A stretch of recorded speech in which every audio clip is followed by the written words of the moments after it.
welcome to Delta Lodge Outdoors. I am your host, Julius. This is a podcast to not only entertain, but to occasionally teach new things. I may be the only one learning, but at least we're going to have some fun trying to do it along the way. Thank y'all. Hey everybody, welcome to Delta Lodge Outdoors.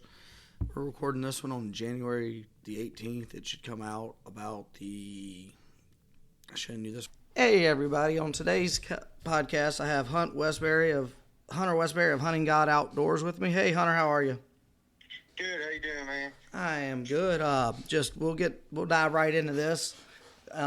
Give us a little background about yourself and the Hunting God Outdoors and how you came up with all that, and we'll dive into some stuff you and I talked about prior to the start of the episode. Absolutely. So like you said, I'm Hunter Wesberry. I'm 23 years old and just graduated college back in May of 2024. And of course, I'm running a deal called Hunting God Outdoors. It's a small business where we just want to share the word of God through everything that we do. We love hunting, fishing, camping, everything outdoors. So we want to use that to share God's word. And we have a Facebook page and an Instagram page. And we're trying to get a YouTube started up, but having a hard time right now. But, yeah, pretty much just a normal old boy. Work for a living, I hunt for fun. And I wish it was the other way around, but, yeah, that's pretty much it. Like I said, the Hunting God Outdoors is kind of what I love to do. It's just everything at once, giving all the glory to God while out in the woods or on the water or whatever it is I'm doing. It's just always good to be thankful and realize where that's coming from. That's from the man above. And, kind of rolls into how my season went last year, but I'll wait to explain that until we're ready for that. All right. Yeah, that's what, if you don't mind me asking, where'd you go to college at? And, I know you're from Oklahoma, but I know like a lot of the listeners won't. My first time of knowing anything about you was when you did the Oklahoma hunting podcast. And I think I was on it not either before or after you. I did a episode with John, and I hate to see his podcast go because he's kind of giving it up from what he was saying. Yeah, I did see that on Instagram. Yeah, stuff. and I hate to see that too. But jump back. That was my first round with hearing about you and what you did last year, which was amazing. A little bit of background: you're an Oklahoma born and raised boy, right? Yes, sir. Oklahoma born and raised. I went to college in Moore, Oklahoma, but high school I grew up in Warwick, Oklahoma, a little bitty town. Wait, where at? But Warwick, Oklahoma. You grew up in Waurika? Warwick, just south of Duncan. Waurika, yeah, we talked about that because some of our friends and like basically family of my wife's down in Waurika, and I'll shout them out, Laurie and Gary with Nitschke's Natural Beef. Great people, and yeah, my family right now lives in Waurika, and Gotcha. We're actually going to be selling our place and moving to back to Shreveport. The wife and kids are, and because I travel for work, and she wants to be back closer to her family, and Gotcha. Yep. So it's always good to be around family. It really is, and I'm originally from South Louisiana myself, and we went to Oklahoma 3 years ago. Love the outdoors up there, and hunting up there is totally different from hunting in Louisiana.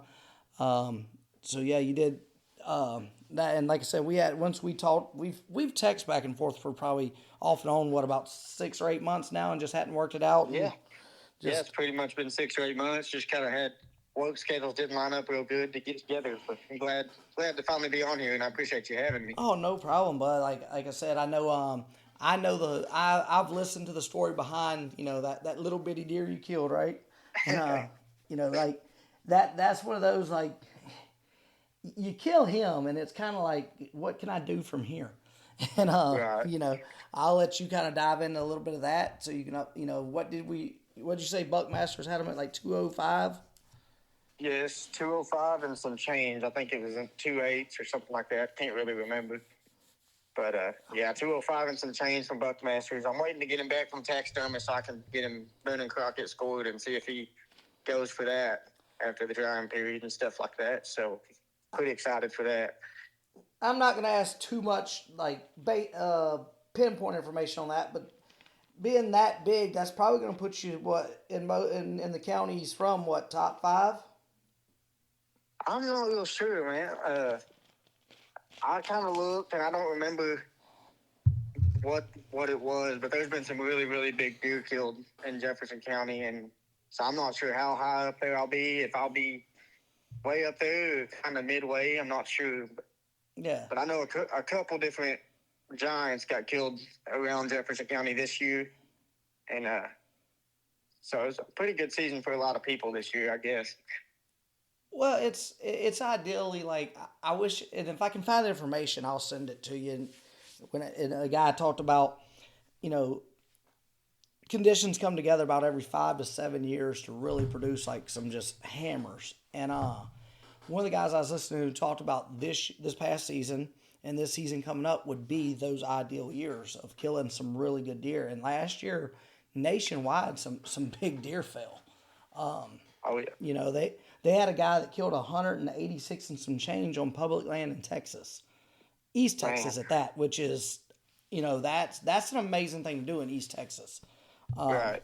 But the deer you killed, like I said, was 205 and some change. Oklahoma deer, which is a very impressive deer, no matter where you're at. And that was probably I know you had a little bit of history with the deer, but once you took him out, I know you put your dad got a pretty decent deer last year too, didn't he? After that, He did, and my sister got a good one. It was her first archery buck, and she got him on opening day as well. And yeah, I want to say he was 138, some change, and that's her second deer ever. So that was a heck of a deer, also. And then my dad's was 132, which he hadn't killed a deer in over 16 years, so he's very proud of that one as well. oh yeah, I But don't blame him. and then my brother-in-law killed his first buck this year, also towards the end of season. But he killed his first buck, and like I said, I mean, it was just a good season. I think that one was around 120, 130. And I mean, that's a heck of a first year, anyways. Yeah, that's what I ended up. I killed a around 130-inch 10 point this year. Complete accident that I killed. Like I meant to kill the deer, and I may have told you this. I meant to kill the deer, but I didn't shoot it as a buck. He turned and came out, and he was facing me at like 200 yards, and I never looked and saw horns just the way he was. And I waited, like I watched him come across through a few openings and everything, and never saw horns. When he was turning center facing me, I didn't see horns, and pulled the trigger and actually texted my youngest son because he's like, "Was that you, Dad?" I'm like, "Yeah." He's like, "What was it?" I'm like, "A doe." 20, 30 minutes later, I walk down there to him, and I'm like, "Oh crap! I killed a 10 point." Yeah, I remember you telling me that story over text message. Yeah, it was funny, and like I said, I wish I'd let the deer grow, but things happens. But Oh, okay, yeah. so we kind of got that. I want to dive a little more like into your, like you said, small business hunting guide outdoors, and what's your plans on it? What I know you said you're trying to get a YouTube channel going. That is hard to do. Like I film a bunch of stuff with scouting and fishing and everything else, and I have a buddy of mine that does a bunch of the editing, and then my 10-year-old son has got really good at editing. So if it wasn't for them two, I would have way more trouble than I do with it. It's growing, but just it's a hard thing to grow. But Right. I know you, like you just said, you're trying to get into that and everything. What is your goals and plans with Hunting God Outdoors? Man, I really should have more of a long-term plan. But right now, there's 5 of us in it. I've got a couple buddies. I'll shout them out. Roman McKeever and Gunnar Phillips are 2 co-founders with me. And then I also have Jebediah Owen and Deacon McKeever, who we call pro staff, and they help just as much. And right now, really, we're just trying to get our name out there and, like I said, just share God's word and do his work. And I don't really know in the long run where we want to go with it, other than just getting as big as we can and sharing the word with as many people as we can. Just the whole outdoors industry. I'd love to be known by the big guys and go to the big hunting shows and stuff and be able to share the word of God. And really, that's kind of where we're at the moment. I'm not sure if later down the road, maybe we start an outfit service or something like that. Not sure. But obviously, it'd be pretty cool. But yeah, right now, we kind of, I mean, we sell some shirts and stuff and hats just to kind of keep ourselves up and running, you know? Yeah. But we're not making any profit really off that. Any money we do make goes right back to inventory again. And I mean, that's kind of all I got. I know I should have more of a long-term plan, but really just want to share God's word. I completely get that, and this actually fits into. I recorded a podcast by myself earlier, just talking about the happenings of what's going on, and you had Whitetail Haven out, the outfitter service out of like Kentucky and Kansas, Ohio. He's got like 60,000 acres. He got arrested, and like he's got over the past 20 years, he's had like 93 charges just of basically screwing people over from hunting, like, you know, not paying landowners, not producing what he said he was going to on hunts, and like, and I understand like free range is free range, but this is like false advertisement stuff, not like just the deer didn't cooperate, Right. and stuff like that. And it's like then you have I don't know how much you keep up with the fishing world. Scott Martin resigned from the Bass Elites last night over like possibly cheating. They had another Bass Elite earlier this year quit over the possible same thing. They've had 2 or 3 guys in the opens get caught this year, and it's like, man, there's enough bullshit in this industry to get a break. That once you get a break, especially once you get the break in the industry, you really shouldn't do anything to like screw it up. But you got guys that have the names that are the reach that are doing the things that are being done. It's like you're ruining this whole, you know. So I kind of like what you're trying to do. It's like keep an eye, like, you know, well, not kind of. I like what your goal is there, of like having God in it, and it's like, and with that comes honesty, and I think we need more of that in this industry because it's hard enough to get a break already. Then you got guys that are just screwing it up left and right because it's about the fame and fortune of them and not the real thing of what the outdoors really is. Absolutely. Yeah, I'd like to add something to that too. Is when I did shoot the big deer, the 200-inch deer, I had a lot of people talk to me about it, and I just I don't like the outdoor industry right now, especially the hunting industry, of how it has to be a giant or no one else is like proud of you, I guess. Yep. Like I see people post spikes on Facebook, and I'm just as proud of them as I am someone killing a 200-inch deer. I mean, it takes the same amount of, it takes just as good a shot to kill either one. And I mean, of course, I like to kill big deer, yes, but I've killed small deer as well. Last year, I didn't shoot a buck last year before Cactus, and then the year before that, I killed 2 120-inch deer in the same season. I mean, I've killed a big deer, I've killed small deer, and I'll still shoot a 140 this next season if I needed to. You know, I mean, I love how they taste for one. They look good on the wall too, but they taste just as good either way. And I think the industry has come to a competition more than it has just going out and having a good time. You know, for me, I think I said that in John's podcast as well, but for me, the outdoors and hunting is just to get away and kind of be alone with God or with a couple buddies, you know, just get away from the world for a little bit. And it seems like it's come to a point where it just kind of irritates you more when you go hunting because it's like someone always has something to say about how you're doing it or what you're doing. You're hunting over corn, you're cheating, stuff like that. And I just don't agree with that. And that's kind of what I want to do. I want to try to do my best to bring back what hunting is supposed to be.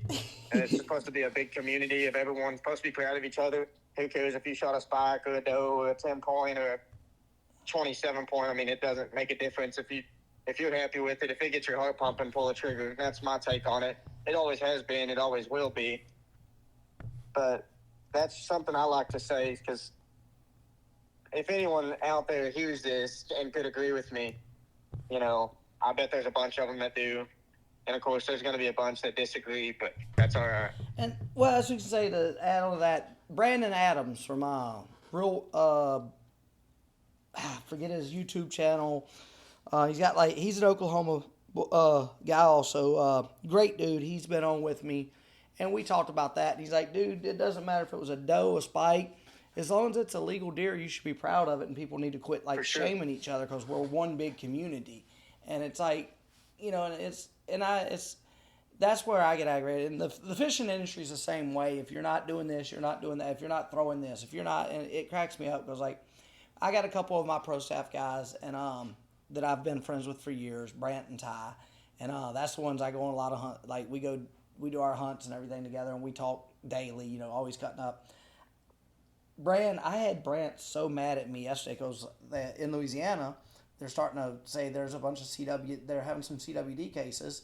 And they're talking about outlawing, banning feeding, and I could go on a whole tangent about that. Like feeding, a ban on feeding is not going to stop the spread of CWD. Right.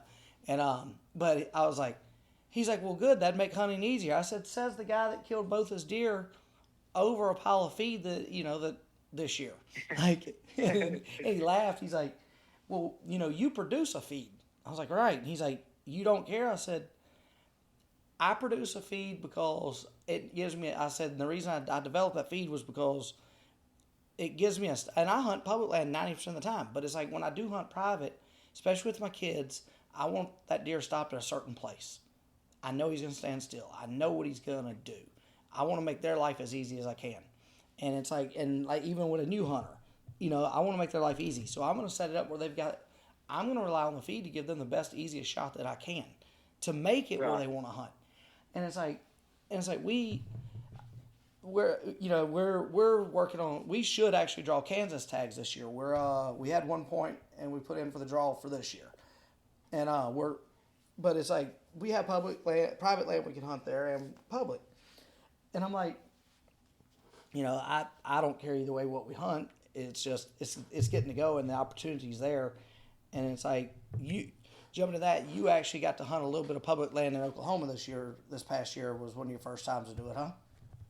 Yes. Yep. We went over to a place over in Frederick, Oklahoma. Me and a few buddies. I mean, it was a blast.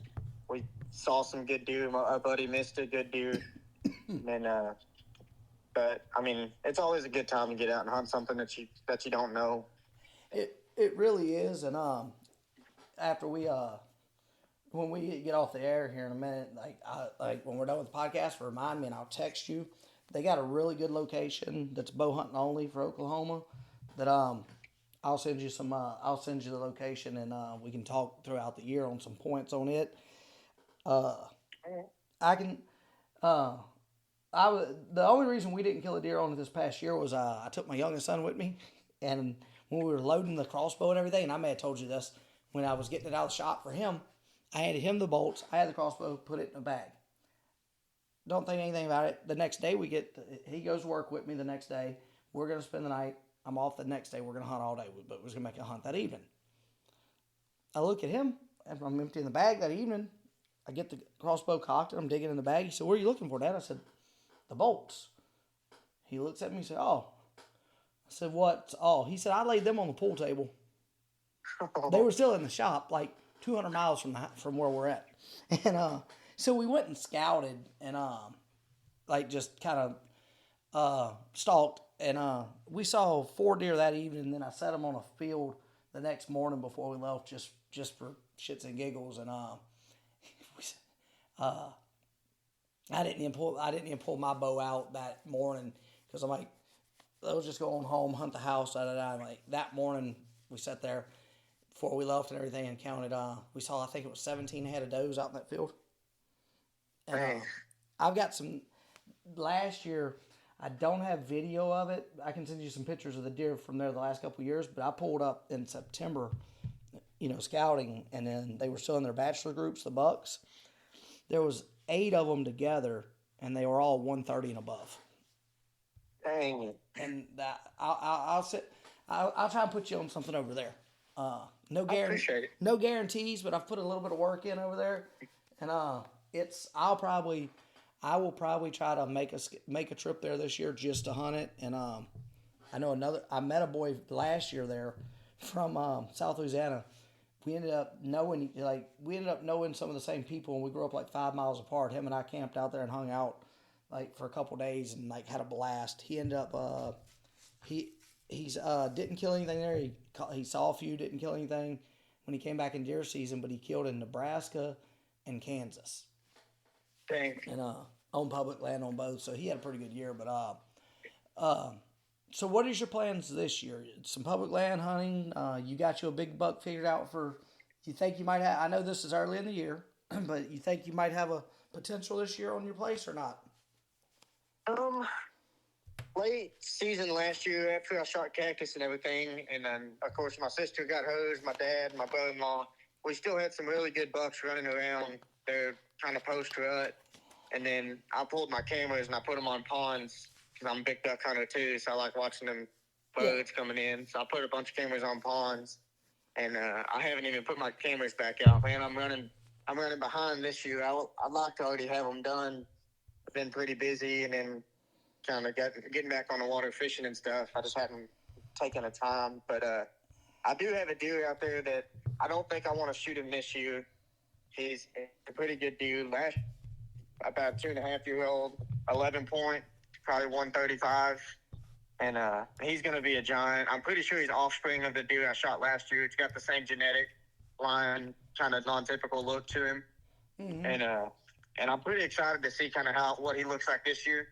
And then there's another deer last year that I called Fine 9, and I would have stuck him with my bow if I would have saw him last year. So I'm hoping that he'll pop out this season, and he's kind of my target buck this year. He'll probably be a 150, 160, probably somewhere in there if he rises anything from last year. He was about a 145 last year, so not giving him a whole lot of, not a whole lot of growth. He should be at least 150, I'd say 145, 150 still. Yeah. And he was probably a 3.5, 4-year-old deer, so I'm pretty excited to see if they're going to come back out this year. They should be hanging around out there. We've got 640 acres that we lease, and it's real thick mesquites and boat oak trees. So they hang out in there quite a bit. But, yeah, pretty pumped for this season and kind of see what happens. After getting that deer out of there, I kind of wonder what's going to come out there and try to be. I was going to say something's gonna replace them. It just works that way. Right. It's like you go to an area and catch a big fish. Eventually, another one will be in his spot. And deer the same way. I don't remember who it was I was listening to talk about when you blow a deer out of the bed. If you watch how a buck how he leaves, it was like a 2-3-year-old buck. He leaves like a high gear, like he's gone. That 4 or 5-year-old, a trot off and kind of look around. There's a lot of times you can set back up and he'll make a loop and lay back down. There's a reason he's in that area. And and they were like, when you kill one out of there, the following year, another good buck will be there just because they take that spot because it's the best spot. Right. If you don't mind, I'll kind of go into a little bit of the background on cactus because that is exactly what came to my mind whenever you said that. Last year, pre-season, I decided I was going to put a lot more work in. I mean, I've always put work in for deer, but I never really did a lot of research on bedding and things like that. So last year, I did a lot more research, watched probably 1 million videos, and I scouted nearly every day, different places. I mean, public land, everything like that. But I had a place figured out. Me and my buddy Gunner, which is co-founder with me, with Hunting Guide Outdoors, we went out and we kind of walked around, and I was like, man, this spot looks good. It felt right, You kind of get that feeling like I can see a big deer laying in here. Well, I put up the camera and stuff, and in May, he popped out, and I knew he was going to be a big deer, but I kind of figured he'd never show back up. So I never really thought nothing of it. Long story short, he shows back up in July, and he just blew up. And kind of started there where I was like, okay, he might actually hang around. I stayed out of there as much as I could. I'm going back, shout out Buck Seduction. If y'all haven't tried that, you got to try that stuff. Stuff's amazing. and filling feeders with buck seduction attractant, corn and stuff. I threw out cottonseed last year as well, just a little bit of extra protein, and just kind of get in there and try to figure out exactly where he was bedding, but without being noticed, And a couple weeks before season, actually, I pulled in to fill feeders, and he was standing at the feeder, and he kind of looked at me, stood there for a minute, and he kind of trotted off when a few other deer ran off, and I thought it was over there. And I was just like, man, I busted him out. I'm not going to see him like this close to season, But it surprised me. He came right back. I mean, I filled the feeders, and then 2 days later, he came back and came from the same exact direction, same time, and everything he had been. So I kind of started getting my pattern back on him a little bit, and I figured out pretty much exactly where he was bedding. I figured out the exact wind that I needed to hunt, and I would say that's probably the biggest thing for me that I struggled with before is kind of paying attention. I've always hunted the wind, but I never paid attention to my access, and that's probably more important than actually hunting the wind, in my opinion. I agree. Because, I mean, if you bust them out before you get in there, there's no point in hunting the wind anymore. But Yeah, if you done ran them off, I mean. Right, yeah. So that I did a lot more figuring out on that stuff, and I even went down, like I said in John's podcast, I even went down to like the barometric pressure and stuff like that, because I was using Tacticam, and it tells me all that stuff. I might as well utilize it. So I figured out, like I did all kinds of studying on him. I put a ton of work into that dude, and that's what made it so special to me. Is it was like a huge payoff. So I put in so much work, and it seemed like it wasn't going to pay off, but I trusted in God, God blessed me, and luckily it was on opening day, which has never happened for me ever. I've never shot a deer on opening day in my life. And every one of my deer have been in mid-November during the rut. So that was pretty neat to get done that early. But opening morning, man, I actually got off work that morning at 4 o'clock, 3 o'clock. I got home, changed into my clothes, and I got in the stand at 4 o'clock. And because he had been coming in about 7:15. But those were coming in long before that. They come in all kinds of different times. So I didn't want to blow them out and risk busting him. So got out in the stand about 4:15, and I sat up there, and I tried to take a nap, but I just couldn't because I was just too pumped up to be in the stand. And, like clockwork, camera goes off about 5:30. Does are standing there, and then time goes by. Fast forward about 7, I think it was 7:02. I can't remember exact. I have it all in my notes and stuff like that. But somewhere right after shooting live, like a few minutes after legal light, I see a buck come walking out, and it's actually my number 2 deer. And I stood up, and I put my release on my bow, was fixing to draw on him because, he was good enough to take as well. He wasn't near as big, but I was like, man, I better take this opportunity. Well, when I stood up, he looked at me, so I didn't draw. Well, when I didn't draw, I seen a deer walking out behind him, and it was my number 1 cactus. And so then, of course, I was shaking like a leaf. And that dude, my number 2, which his name was Captain Hook, he was staring right at me this whole time. So I thought, oh, man, he's going to bust me. They're all going to run, and I'll never see him again. No, he put his nose back down. He just kept on walking. And it played out. I watched Cactus when he came in. I drew on him at 15, and then I let down on him because I was like, man, I kind of want to just enjoy the moment. And looking back, it was a little bit dumb to do that because anything could have happened, but it almost seemed like I just wanted to kind of enjoy it for a minute and just kind of take it all in, huh? And I let down, and he kind of walked up. He was about 20 yards. I think it was 27 when I actually took the shot. I watched him for probably 3 or 4 minutes there, just watching him kind of mill around in the cottonseed. And then he kind of started acting a little finicky. I had a wind that was kind of swooping in this cove that I was in. And I'm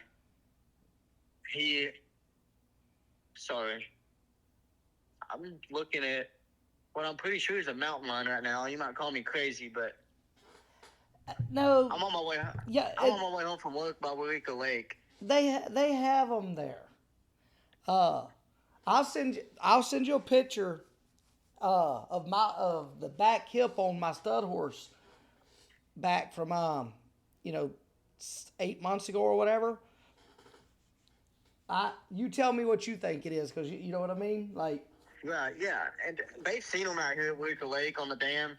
I had a park ranger show me pictures of some cubs and a mama, and but yeah, I'm pretty positive that's what that was. They say they got them out there Caught me off guard. They say they got them out there on the east. Like people, everybody's like, I'm out on the east side. They say they have them there, but I do know, in east of there in Arkansas, they've seen them numerous times. So it's like where I'm at, and it's like they're there, and like now this year we had more coyotes than I've seen.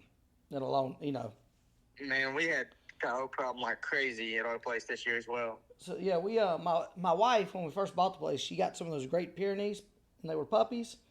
Man, those dogs are wild. They literally killed a coyote and brought it to me. And Golly. then like the coyotes would go like when the coyotes go off howling at night. Those two, it's a big male and female, Woody and Birdie, my little girl that'll be 5 this year. She named them when she was like 3, 2.5 or 3. If the coyotes go to howling, they bail off the porch and go to the howling coyotes. Like they're going, and it's like, and they circle and take care of all the livestock and check and everything. And it's like they killed one, then I shot one. 3 o'clock in the afternoon, dude. We were feeding the horses, and in the pasture beside the horses, this coyote just walks out and stands there and looks at us. And so I got in the truck, and my youngest son was like, "What are we doing?" I said, he'll run from us. And it was my AR was under my back seat in my personal truck. And so I said, flip up the back seat and pull my AR out for me. He said, okay. And we driving across the field in my diesel, and this coyote's just looking at us like, whatever. And I stopped and rolled the window down and leaned back and stuck, the barrel of the gun out the window and shot this coyote. Then fast forward to deer season, I shot one with my bow. Then the next, like 2 days later, we were bow hunting at the house. I got back to the truck. I hadn't seen anything. And I catch something move out of the corner of my eye in the lower spot of the field, about 200 yards. And I look, and it's a coyote crossing my field. So I had my rifle in the back seat of my truck because I'd been out of state hunting. It was rifle season. So I pulled my rifle out and shoot a coyote. We killed like 4 or 5 coyotes. Well, that was out. And then a week later, or 2 weeks later during rifle season, I shot one of I called my neighbor and I said, hey, do you mind if I shoot a coyote in your cattle pasture? And she's like, there's one in the cattle? I'm like, yeah. She's like, yeah, just don't hit my cattle. I'm like, not a problem. we killed 5 or 6 coyotes in like 8 weeks. Dang it. And I was like, what the heck, man? Like, right. That it shot me. Then my guy, one of my neighbors the new neighbors that bought some property down the road from me, he texted me one night and he's like, bruh, there's like 20 coyotes out here howling. It's kind of freaky in this camper. I was like, I can imagine. Yeah. But back, when you got me on a tangent there. But yeah, you took in the moment and let them. And hindsight's 2020. I don't know if that was the right thing to do. I don't know if I could have did that. I don't think I could have done it again. Honestly, I don't know what was going on with me because, of course, I had my camera and everything. I just bought a brand new camera from one of my buddies, and brand new to me. Yeah. It was his for a long time, but I was trying to get everything on film. I was like, I'm not gonna shoot unless I can get it on video. Well, He walked out, everything changed. I hit my GoPro button, and that was the angle that was on me. I reached up and I started the video with my big camera. Well, I looked down, and it wasn't video on, but I didn't care. Yeah. And then that's when I let down, and I was like, I'll take in the moment. I started trying to mess with my camera. I started video, and it was recording, but I had the lens cap on. I never took it off. So I reach up there, and I take the lens cap off. I drop it. It clanks against the bottom of I had a little platform stand that I had built out of wood, and it falls and clanks on that, and he kind of pops his head up and looks around, but he doesn't look at me.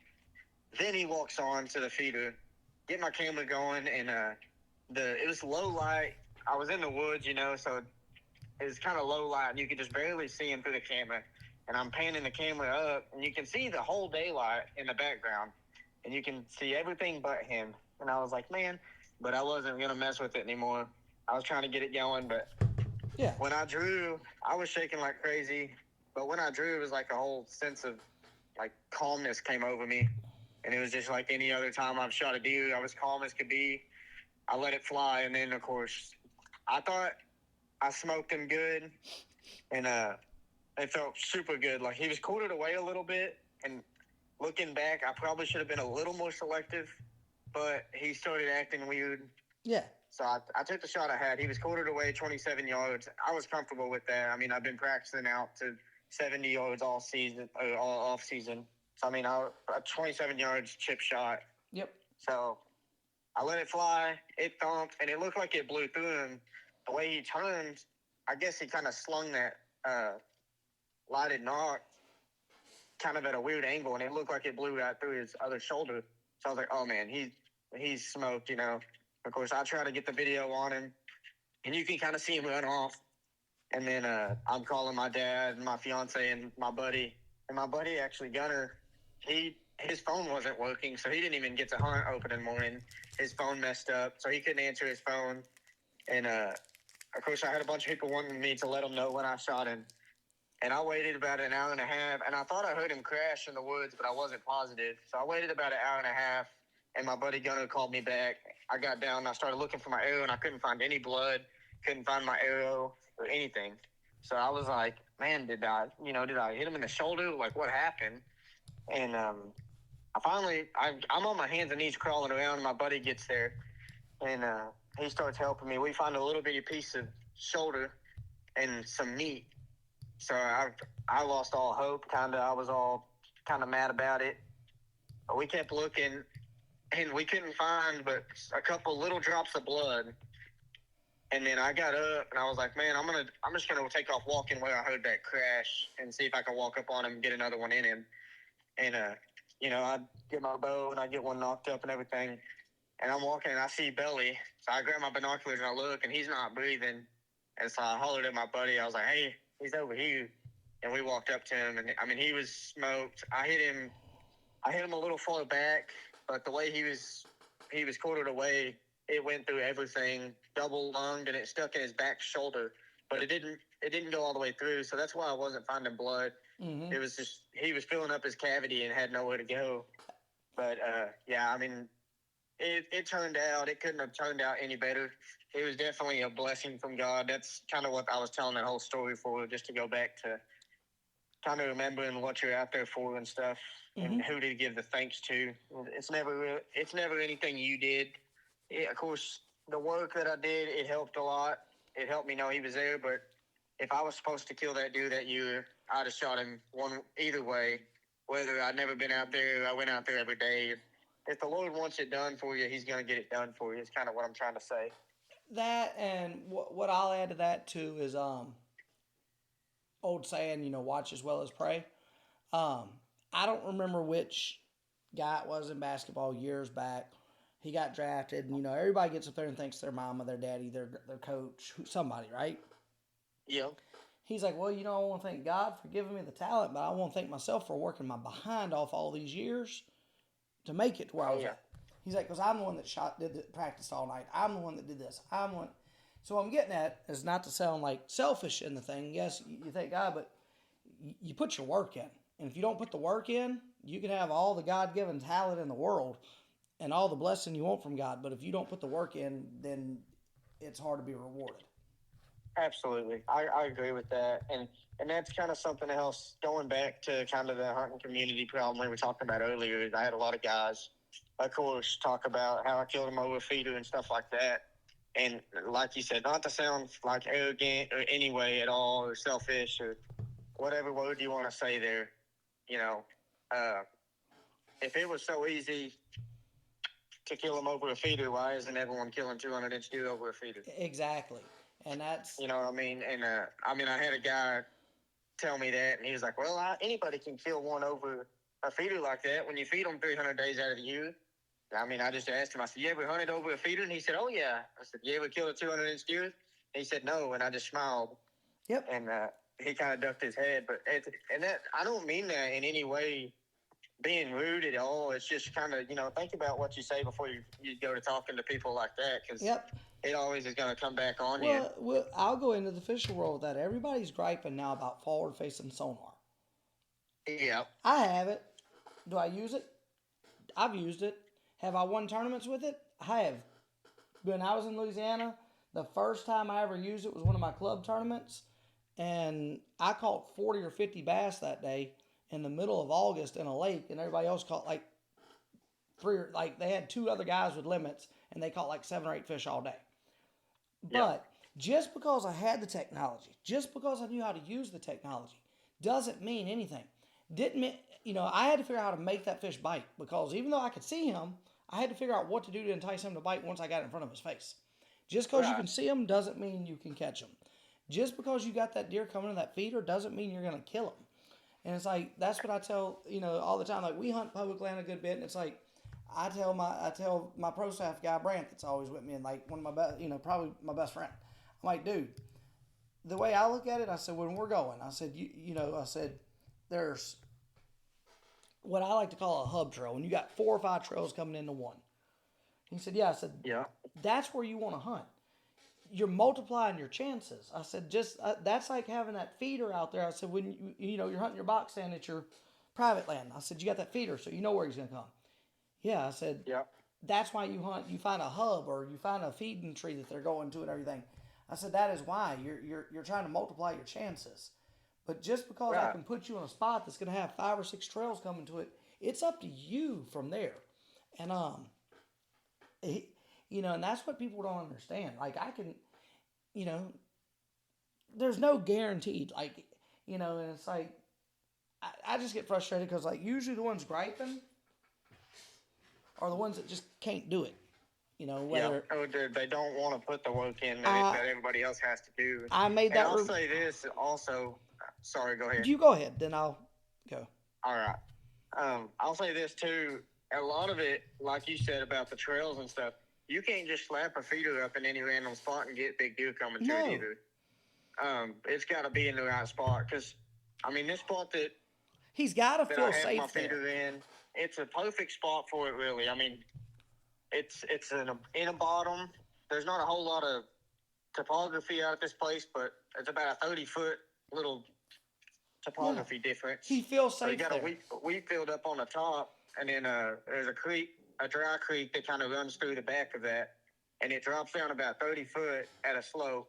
And down in that bottom, there's a little cove of kind of clear, like prairie grass type stuff that meets up with a little bit of hard big timber and some mesquites, thick mesquites, all blend in together there. Transition. And I knew in that open grass is where I wanted my feeder. If there's a big deer on that place, he's going to use that creek to travel. Mm-hmm. But what I was getting at is I had 2 feeders on my little 160-acre spot there. My dad had a feeder on a 320 spot. This is all within a mile, and a feeder on a 320-acre spot. My brother-in-law had a feeder on his 160-acre spot, just 3/4 of a mile away. And the only pictures I ever got of that deer at a feeder was at the feeder that was in that cove by his bedding area. Exactly. And every one of those feeders, he traveled all that. I know he did, but he didn't ever stop at their feeders. He felt safe where yours was at, and that's what people don't understand. If does will go anywhere and eat, unless they're this old smart doe. And to me, if you can kill a doe that's 4 years or older, that's like killing a trophy buck. She is old and smart. I agree. The biggest thing that people don't realize too is we just said putting the work in, and it's I made the remark to one of my buddies the other day. I'm like, he said, "Well, I didn't have time." I was like, "No, you didn't make time." I was like, "Yeah." And I was picking up. I said, "What time do you go to bed?" "Well, I usually lay down at 8 o'clock, watch TV with the wife till 10, then everything." I said, "What time do you get up?" "Well, 4:30. I said, "Then why are you not staying up till midnight and sleeping 4.5 hours and doing the extra stuff?" And he's like, I said, "That's the difference." And I was like, "I'm not dogging you. I'm not that. Don't take it out of context. I'm not." I said, "But you've got to be willing to do certain things to have certain results." Because we're talking about, and it involves scouting. I do a lot of e-scouting in different places, and where us going for Kansas, he sent me all the information. He's like, "Hey, can you figure out where we should go?" And I'm like, Buddy, you better be glad I love you, and I've invested in this trip too because, like, and it's like, and I laugh, but it's like I took him and did a lot of scouting this past summer with him and everything, but he's always grew up hunting private land with feeders, so this is all new to him, and I'm like, Yeah. and then I use a couple different things of I don't just use HuntWise or OnX. I use other things too, like other mapping systems, and overlay everything and figure. And I put way probably too much effort into scouting, e-scouting, but I use it for fishing and hunting. And like we can go out there, like you could give me a place that I've never been on. Give me a few days with a day. Give me a day notice on it where I can look at it on my mapping setups. And when we walk out there, I'll be like, hey, should be a scrape or a rub right in here, and we're gonna find them. Right. Yeah, I'm kind of the same way. That's how me and my buddy Gunner are kind of the same way. How you're talking, like he'll send me stuff to be like, where do you think, where do we need to start, stuff like that. Yeah, and I'm gonna put that's just from exactly what you said, doing it all the time on my phone. Like whenever I'm laying in bed, I'm not on TikTok, I'm on X or whatever. That's what when we were camping this year, they come in there to go to bed at like 10 o'clock, and I'd been laid down since 9, right? And I've got my iPad out and my phone, and I'm looking at the place we're hunting, and they're like, dude, you got like 80 pins on this place. It's 3,000 acres. What are you looking at? I'm like, seeing what I've missed. They was like, you've walked this whole place. You've been hunting 15, it's like, what, 7 years now? I'm like, yeah. I was like, but there's something, there's always more. There's always something to learn. And I said, and the more I learn here, I said, and the biggest thing that I preach is copy, paste, repeat.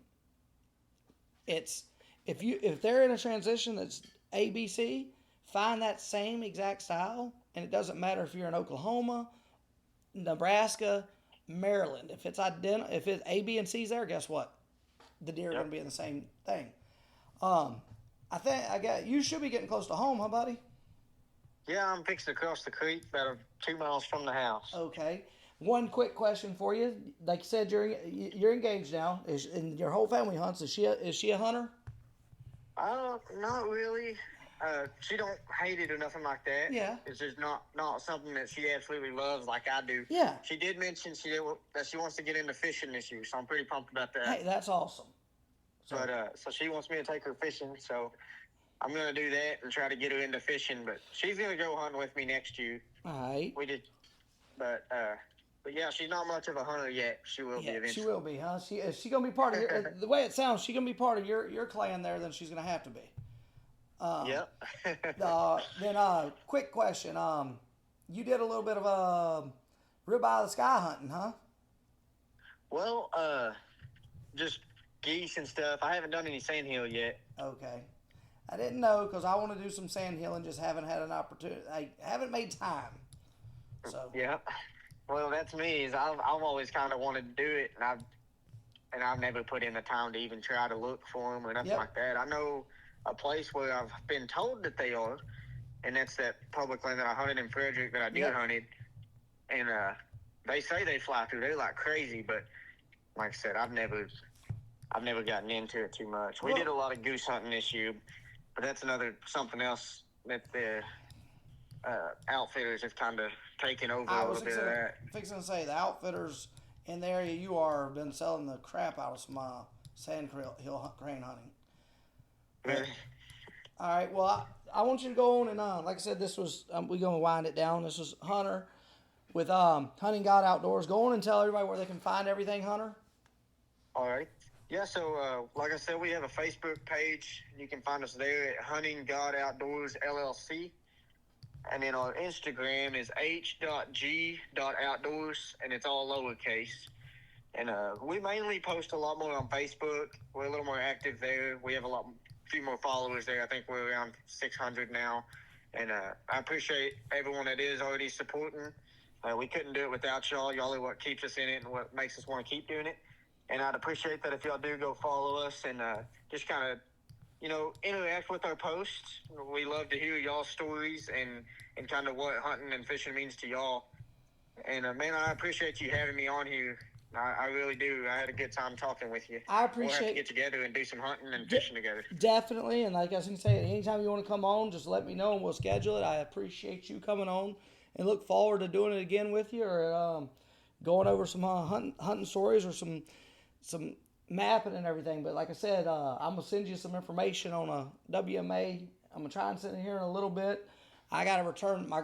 When we were talking earlier, and my phone rang those couple times. That was my grandfather. He's 81. If I don't call him, he'll be 82 this in July.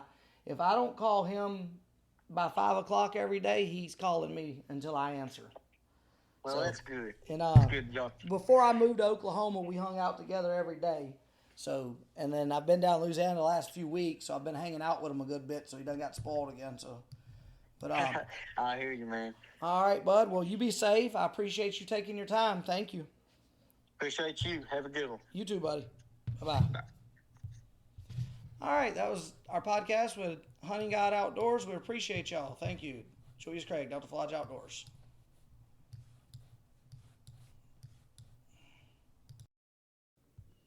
From the woods to the water, from hunting